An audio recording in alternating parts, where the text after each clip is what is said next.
O Japão é famoso pela tecnologia e disciplina, mas existe um lado oculto, feito de histórias que atravessam gerações. Hoje, vamos conhecer 3 lendas japonesas que, até hoje, continuam vivas na cultura popular. E talvez você perceba que elas dizem mais sobre pessoas do que sobre fantasmas. Lenda 1. Hanako-san. Se você estudasse em uma escola japonesa, talvez alguém já tivesse te contado essa história. O ritual é famoso. Ir ao banheiro feminino, bater 3 vezes na porta do terceiro box e perguntar: Hanako-san, está aí? Algumas histórias dizem que uma voz responde: sim, estou. Outras dizem que a porta abre sozinha. Mas a verdade é que ninguém tem coragem de bater e nem de entrar no box. Ninguém sabe exatamente quando essa história começou. Alguns dizem que surgiu depois da Segunda Guerra. Outros acreditam que nasceu como histórias contadas entre crianças. Hanako-san acabou virando parte do folclore moderno japonês. Mais do que uma lenda, ela virou um símbolo da infância japonesa. Lenda 2. Kuchisaki Onna. Agora vamos sair das escolas e ir para as ruas do Japão dos anos 1970.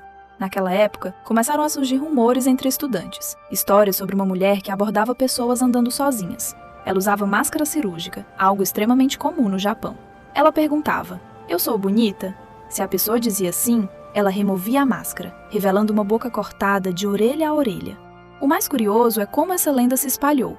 Escolas chegaram a alertar estudantes. Crianças voltavam para casa em grupos. Hoje, muitos acreditam que foi um pânico coletivo, um boato que cresceu. Mas a lenda permaneceu, porque lendas urbanas nascem assim. Elas refletem medos reais de uma época. Medo de estranhos, medo das cidades grandes, medo do desconhecido. Lenda 3. Akamanto. Agora, vamos para algo mais antigo. No folclore japonês, existe uma ideia forte. Espíritos podem estar em qualquer lugar. Não apenas templos, não apenas florestas, mas também em lugares comuns do cotidiano, como banheiros públicos. A história fala sobre um espírito que aparece e faz uma pergunta simples: papel vermelho ou azul? Cada resposta teria uma consequência ruim, mas o ponto principal da história não é a escolha, é o conceito espiritual. No shintoísmo e no folclore japonês, existe a ideia de que o mundo espiritual e o físico coexistem. Isso influenciou muitas histórias modernas. Akamanto é um exemplo perfeito de como o Japão mistura tradição espiritual com lendas urbanas modernas.